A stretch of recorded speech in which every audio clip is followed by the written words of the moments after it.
So here I'm going to speak about practical implications of the idea of there being a shape of life or geometry to existence, a geometry of relationship that determines where we're heading as spirits in our ultimate spiritual awakening and how we experience our human life right here in the world.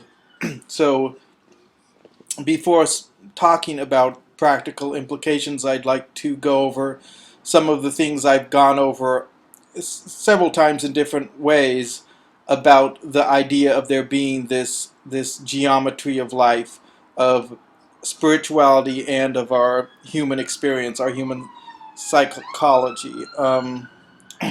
So when examining this idea of there being a actual geometry to existence, I always begin with the self, which is where I believe all true knowledge begins. Because until you know yourself, you can't actually know anything beyond yourself. So starting with ourselves, at the most existential level, we are each a point of experience in an infinite reality. So each one of us is a point of consciousness that observes outward all that is other than ourselves. And so this is true in the human world in terms of each human being observing the world around us, observing other people, observing physical reality, the world, the universe. We have that basic geometry of experience, which is to be a single point of experience observing all that is outward other than ourselves. And as a soul, it's the same. As an essential consciousness, we observe reality surrounding us, and that reality is potentially infinite. It is infinite, and we can potentially access infinity. And we access infinity through relationship to that which is other than ourselves. As a single point of experience, we are not infinite. We are not yet um, infinite in the sense that we've released our boundaries and become one with Almighty God, or whatever you want to call it, the ground of all being, the ultimate oneness. We are finite points of experience. And so to access all of life, we access that through relationship. You cannot experience the life that surrounds you. None of us can experience reality without coming into relationship with reality. And of course, again, coming into relationship with reality means that we must know ourselves. And so, again, beginning with self. And the basic geometry of a human being as both ego and soul is one of duality in terms of being ego and soul. Now, that's not an essential duality. That is an experience we have as human beings, which is one of existing in this linear physical dimension, but also having an aspect of ourself that extends out and beyond this physical dimension. And so in my book and in some of my videos, I talk about how that geometry of self in human experience is like a T, and there's the horizontal line that would be this linear world, and then there's the stem, the vertical line that goes from the intersection deep, goes down, goes into other dimensions. And the ego would be like that point of intersection between the vertical and horizontal line, the ego experience. And so we look outward into this world, but we can also look inward into the deep reality of our soul. And in that sense, we're like an intersection of experience. So there is a duality there in human experience, but that's because we haven't integrated the fullness of ourself. And so knowing this, that we have ego and soul, the goal of human awakening is integration. It's to integrate the soul aspect of self with the human aspect of self. And this is something that certain spiritual messages miss. That the soul is not trying to get rid of the human experience. Of course, when we die, our soul moves on, and that's a simplistic way to say it, but our soul can let this human experience go. But the goal of the soul, as we are alive as human beings, is to fill this human experience, to fulfill this human experience, and to be embodied in this human experience, and being embodied to awaken and free this human experience. Um, and so that's why when we look at ourselves, when we look at this journey of awakening from a human perspective, we have to be honest. Honesty, to me, is the key value of spiritual awakening, because if you're not honest as a person, you cannot know yourself. And unfortunately, we are taught to be dishonest. We are taught to feel bad about things which are less than healthy and to hide them instead of understanding them, integrating them in a healthy and balanced way, and then moving beyond the less healthy aspects of our psyches. And so honesty, which I talk about a lot, is vital to psychological health, but it's also vital to our spiritual awakening. As a human being on a spiritual journey, our goal is to integrate the fullness of what we are in what the psychologist Carl Jung, or C.G. Jung, called a process of individuation. And what he meant by that process of individuation was that we would become our own self, that we would truly become ourself, which means integrating all that we are in consciousness, being who we truly are. That is the goal of human psychology, allowing spirit to fill this experience, is to integrate all that we are. All that we are is a psychology, and then of course the soul coming in and being embodied here. And that's the path to human fulfillment. Until we learn to be honest and to understand and accept all that we are, and then to find a way to integrate it in a balanced fashion, in a healthy fashion, so that whatever desires exist within us don't harm others. Until we do that, we can't be fulfilled. We can't be truly happy, because only with full integration do we become authentic, do we become real. And only when we are real can we experience real life. And only real life is fulfilling.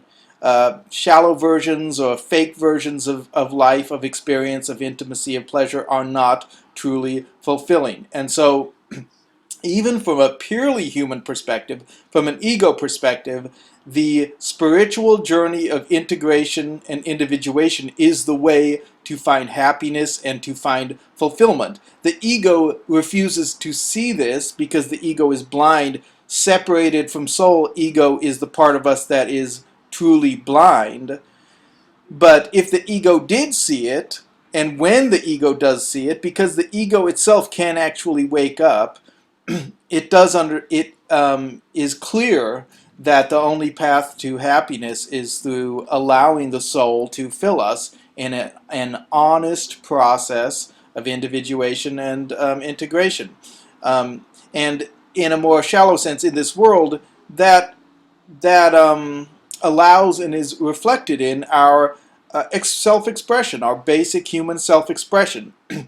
And the societies, the cultures that we need to develop are ones that are very accepting of radically different forms of self-expression. And here's where we move into the idea of culture, which is, of course, human relationship creating a reality together. So that's the human creation of a shared experience, and that's society and culture. And I'll move into that, but I just want to talk about this what I call radical self-definition. Part of the process of individuation is allowing ourselves to express what we truly feel, however that looks, and that can be regarding our entertainment preference, our sexual preference, our identity as a person in any area. And we have the right, whether or not we're fully conscious and fully knowing ourselves completely, we have the right to express who we think we are. And that's vital to have cultures that allow that.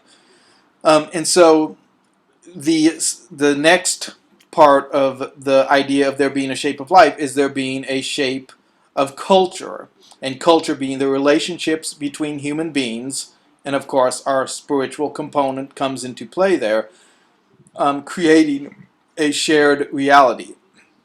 And when I look at culture, when I talk about culture, I've worked for most of my adult life working in the arena of social justice to address issues of homelessness, of poverty, of uplifting those who are most vulnerable in our society, those who are most oppressed.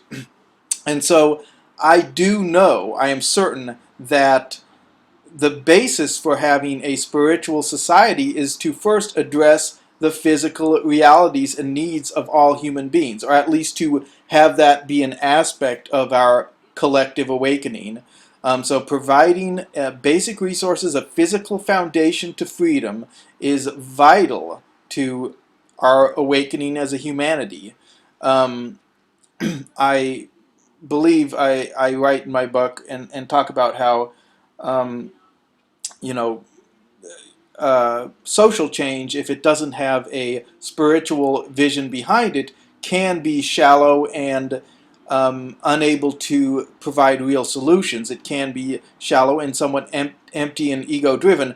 But spirituality that does not take physical need into account is itself somewhat empty, and so there has to be a balance of these things. And so we do have to examine the needs of human beings as physical beings and find a way, which I provide a roadmap for this in my book, but to find ways to provide basic essential resources to everyone, not as charity, not as a gift, not as something we decide to do on a case-by-case basis, but as a structure built into the foundations of our society, a basic freedom and a basic right to essential resources built into the structures of our human cultures.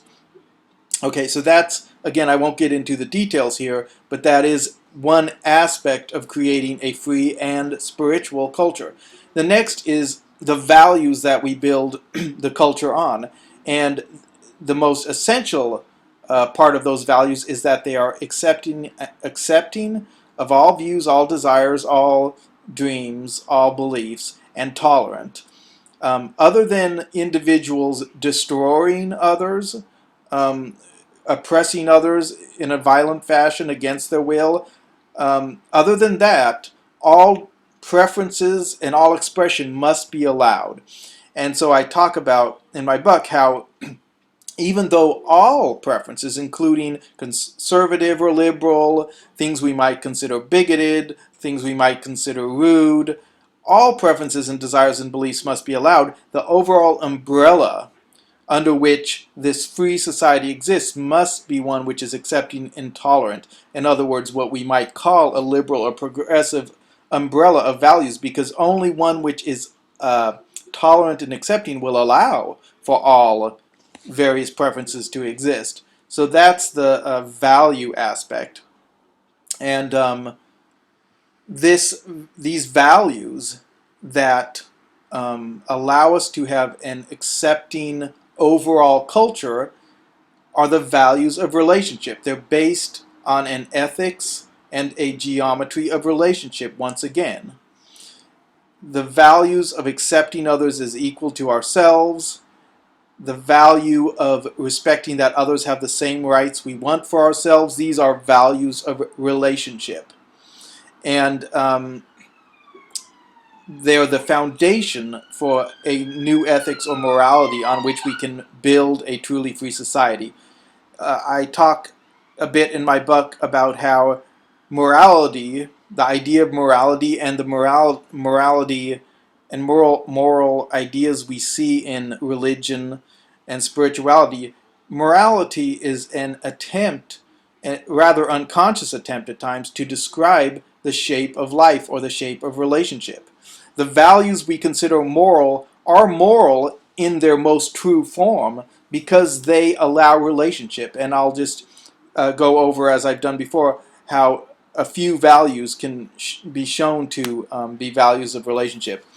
Take honesty for an instance, and honesty is one value which we've always valued as human beings. Honesty has always been held up as something good, and honesty is a good value, a moral value, because honesty allows us to be real. It allows us to know ourselves, and knowing ourselves and being real, it allows us to know others, and that's relationship. Relationship is about real connection between who we really are and someone else as they truly are. So honesty allows us to be real. It allows us to develop true, real relationship. Something like courage. Courage is another value or strength, you might say, that has always been admired and held up as something good. And courage allows us to be honest. It can be frightening to be honest, to be real, not just in regard to our relationship to others, but in terms of our experience of ourselves. It can be frightening, and so we do need courage in order to be honest. And so courage is also a value of relationship. And you can look at compassion, you can look at love as these values that allow us to see the other as equal. And that's another thing which is necessary for a relationship. We have to see the other as equal to ourselves. Now, even that applies even where we see someone as being lost, someone as being bad, someone as being confused. That's different than being less than us. Everyone has their own journey, and people are in their own process as human beings and as spirits. And you can understand, you can be discerning about someone being on a path or in a place that's less than healthy or is harmful. But that does not give any of us the right to condemn another person or soul, or to pretend that we are better, because we don't have the full information. Not just as human beings, we certainly don't have the full information about someone else's mental health, their experience in childhood, their DNA, their biological differences. Certainly as souls, we don't even have a glimpse of all the information we need to ever judge another soul. So compassion and love and acceptance of others, these things are moral values because, again, they are values which allow relationship to exist, and relationship is the door to life. And so that shows how the development of morality through history in religion, the laws and agreements human beings have struggled to create, have to do with relationship, the shape of life as being the shape of relationship. And that touches on the ultimate underlying reality of God, the true reality of God beyond religion. God is real as the infinite, essential life that underlies all things, the most fundamental living consciousness that underlies all existence and gives rise to all life. That is God, and that is real, that exists. Now, I won't go into it here, but in my book I talk about how you can show that all physical matter and all experience is based on consciousness. Consciousness is absolutely not a product of physical matter or brain activity. Physical matter, what we experience as physical matter, the information and energy and fundamental forces that we experience as matter, is based on consciousness. Consciousness is the fundamental, and God is the fundamental consciousness, the most essential, undivided, and absolute consciousness, in which we are ultimately all one. And another thing I talk about in my book is how the fact that we are all one, and this is kind of an aside, but it is important to understand that the fact that we are all one, all united in God, does not mean our individuality is not real, and our color of our soul, the color of our soul, is not real. And I I talk about this in terms of it being like God being like an infinite cloth, an infinite fabric. If you imagine there being an infinite fabric of existence that is God, a united fabric, there's no need to imagine that fabric is without color. There's no need to imagine that it's colorless. A fabric can have every color within it and still be united as a fabric. And that's what God is. God is a fabric of pure consciousness which still holds all colors, including light and darkness. And another thing I think is important, which I will only touch on here, is that we need to understand that all colors, all feelings, as well as light and darkness, the qualities we associate with light and darkness, such as darkness being maybe chaos and mystery and wildness, and light being order and the known, these are all of God. These don't have anything to do with good and evil as such. Evil, and again, I'll just touch on this briefly here. Evil is the rejection of life. Evil is the cutting off of a consciousness from reality. It's like an existential madness. And all color and all life is of God and is life. And so, in this ultimate ground of being, this ultimate reality that is God, all colors exist in relation, in relationship, in total unity, in total relationship. And what allows us to remain individual colors and also be in absolute unity, to be one, is relationship. Relationship means true connection. It means that we are united. But that doesn't mean our color is not there. It just means that we are connected authentically and completely. And in God, we are all connected completely while retaining the color of our soul. All right, so I've gone over the basic arc of ideas in my book in terms of there being a geometry of relationship which shows us where truth lies. But in this talk, I did want to move into the practical implications of this vision. And what I said before is a good place to start, how we do need to look at the practical implications in our world. Because spirituality, without a human social factor, without that physical factor of helping people in a real immediate way, can be empty. And I think of the book of James, where it talks about show me your faith without deeds, and I will show you my faith by my deeds. And where it talks about faith without deeds is dead. In other words, spirituality, which speaks of soul, which speaks of God, but does not actually do anything practical to help human beings, is actually empty. It doesn't mean the focus has to always be on helping others, but there has to be that component to true spirituality. And so a large portion of my book, the middle section, my book is divided into 4 parts, and the 2 middle parts are all about these questions having to do with society and helping each other and creating society. And then in the afterword to the book, I go into some specifics that we can each do, and I touch on ideas such as offering hospitality, giving someone a place to stay, letting someone camp in your yard, just where we can, trying to become open doors to one another, trying to make it so that when someone is in need, or someone is lonesome, or someone is wandering, or someone is destitute, we are not a cold, closed door.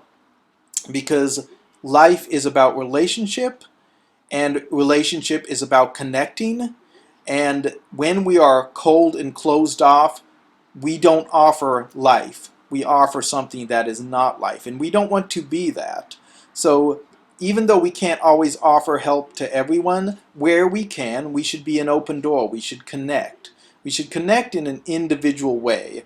And that's something else I talk about in my book, how charity is not what truly transforms people. It's personal relationship. And when we connect to someone as a friend in relationship, to the degree that we're able, that is when we truly can transform a life. So I also talk about offering someone a ride, picking up a hitchhiker where we feel comfortable and that we can do that safely, reaching out and connecting and taking a little risk and just taking a chance and just trying to be open doors for one another, to be a true human family.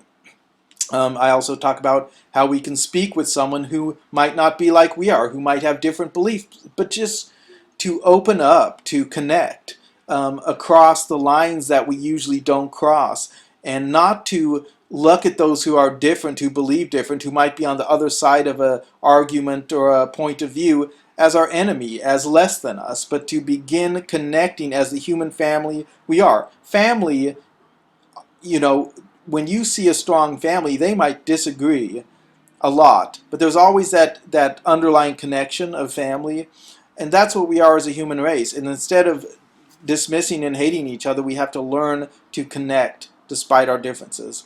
So talk to someone that's not like you, and refrain from talking harshly to those who are about those who are different, because we do that a lot too. We make enemies of those who aren't on our side, or we don't see as being on our side, or we just talk down about those who might be different. So it's just reaching out, connecting, giving to people where you are able to give. Also, I talk about joining a movement or organization for change that challenges um, social laws or regulations that hurt the oppressed and the poor and the homeless. Really trying to work for justice in this world where you're able to. But more than that, I talk about how, yes, to fight for the vulnerable and the oppressed, but more than that, to build what we want, to connect with others and try to create what we want to see exist in the world. And that's the more important thing. And this is something I feel is vital that we understand, is that true change and transformation is most powerful when we're focused on what we want rather than what we don't like. We're focused on what we want to be creating rather than what needs to fade away. And in my book, I talk about how it's like being on a ship in a stormy ocean. If that ship is failing, if that ship is imperfect, if that ship has real major problems and issues and was built dysfunctionally and has real, you know, just issues that can't be fixed, in other words, it just is not going to work, well, we still would not be wise to tear that ship apart because it's so imperfect and failing. Of course we wouldn't do this. We'd be idiots to do this because we'd drown. Instead, if we were wise, we would work our hardest to create a new ship within the bones, within the structure of that old ship. So hopefully when that ship fell apart, we would have a new vessel to ride the sea on. And that's what our culture is like in a sense. It's like this ship, this big, incredibly dysfunctional and often unjust ship. Maybe there's slaves in the galley, maybe there's a horrible kind of power structure, but you still would not tear that ship apart and have everyone drowned. And there are certain aspects to this mainstream culture which are definitely necessary for us to exist together at this point in history as human beings. And so the true focus of transformation must be on what we want to see created. And that is where you see the soul at work. When someone is following their spirit, they are most focused on what needs to be created. And of course, they will call out injustice, obviously. But the focus will not be on constantly calling out injustices, but rather on creating the just realities with others. And that is what I would say personally is my own desire. Um, I I think part of, and I don't want to get into this too much, but part of what will create a free world is when we each begin, as we become truly individual, to create the community, the form of community that we desire with others. We will become our own little sort of community leaders or part of a community someone else might be leading, or just creating together if we believe in a radically egalitarian model. Whatever it is, part of this change that is coming, which I believe must come for humanity to move forward into the next stage, is the building of intentional community. And this is something that I do desire to do myself, is to build community. Um, and so one of the things that we can do that is most transformative is to come together with others as human family and say, what is it that we want? What is it that we really want?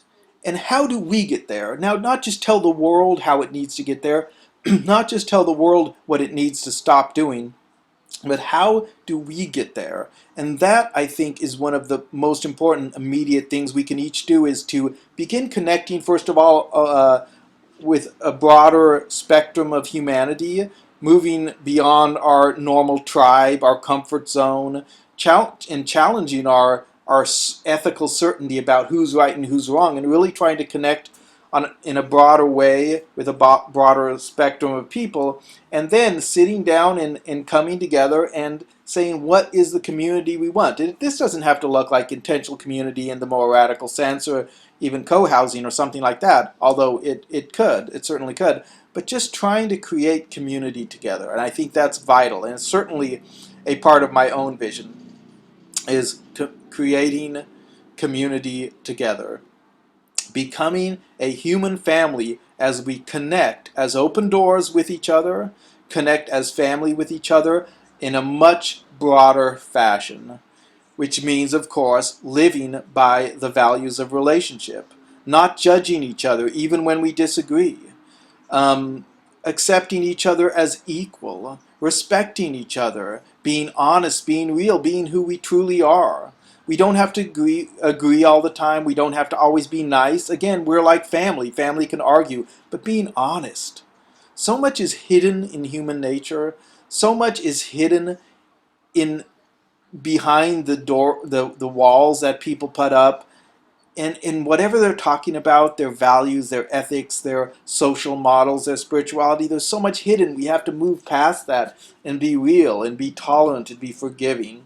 Forgiveness is another thing. We have to forgive each other and the world for the place it's at, for being so imperfect. And that then, as we begin to do these things, as we begin to awaken to who we truly are and to connect authentically, we can begin to come together in a new and radical way. And so this is the essential vision, and this is where we can begin moving into practical forms of transformation, which means transforming ourselves, but then transforming culture together. It does mean creating new culture. It does mean creating community. It does mean reaching out and helping each other as a human family. Yes, it does mean these things. This is what shows that our belief structure, our beliefs, our spiritual visions are not just ideas, but that they actually are grounded in who we are and who we are becoming. Um, and as we do this, I guarantee you, humanity will be transformed. As we come together, as we create new structures, the old structures will change. They will change or die. And there will be justice, and there will be an end to extreme poverty and war and the destruction of one another. If we can come together as a human family, enough of us, those of us who say we want real change, who say we want to awaken, who say we want to love one another, if we can come together in a real way, then things will be transformed. And what that will look like, I cannot tell you. Not exactly. It will look like, what I can tell you is that it will look like a vast variety of different things. It will look like the broadest possible spectrum of human expression and culture. And so all preferences will have their ability to be met. All beliefs, all dreams will have their place as long as they're relational, as long as they are not destroying others, as long as they are not forcing others into oppression. All beliefs, all preferences, all feelings, all desires. And in so many ways, that right there is one of the key things we need to understand, so much of what we think is right or wrong is about preference.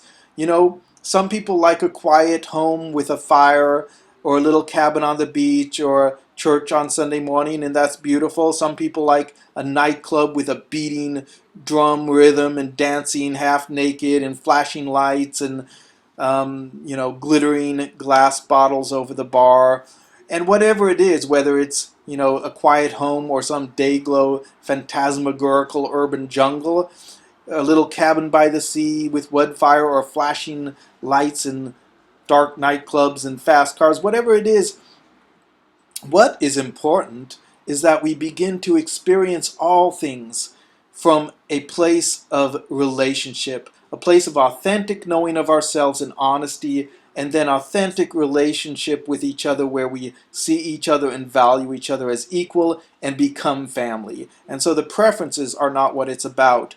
And too often we tangle up preferences with ethics and morality, when in fact often it's just preference, and beyond that, the finer details of what's good and bad, or what's best, or healthy or not healthy, those finer details can wait, because right now we're so worried about the finer details of certain things, what's the best form of community, what's oppressive, what's not, and we're trying to get so caught up in these finer details when we're still destroying each other in the most basic ways. We have to come together and just find that relational vision that allows us to stop destroying each other, to actually be as family. And then all of these little details, they can work themselves out. And we can allow each other our imperfections, even our vices, as long as, again, that basic ethic of relationship is in place. And for myself, so I have this vision of a shape of relationship. I have this spiritual vision of human awakening, but that doesn't make me perfect. I certainly have an ego, a strong ego, that is often in the driver's seat, even though I understand this and it helps me. I have my vices, I have my deviance within my vast unconscious and my shadow side and all of these things, but what I seek to do is what I ask humanity to do, and that is to simply begin to live by that basic shape of relationship, that basic ethic that allows us to be a family. And I would simply ask at the end of this talk, isn't that a good vision? Whether you agree with the details or not, whatever you might think of me, isn't that a good vision? That we should stop destroying each other, that we should accept one another as equal in a most essential sense, that we should have some sense of a deeper reality, that we should be able to reach out and connect with a broader spectrum of our fellow human beings, and then as souls with a broader spectrum of reality itself. I think that's a good vision, and I think it's one worth considering. And here at the end, I would simply ask that you please consider what I'm saying here and see if this can maybe direct you toward a more open view of life and a more authentic experience of being who you are.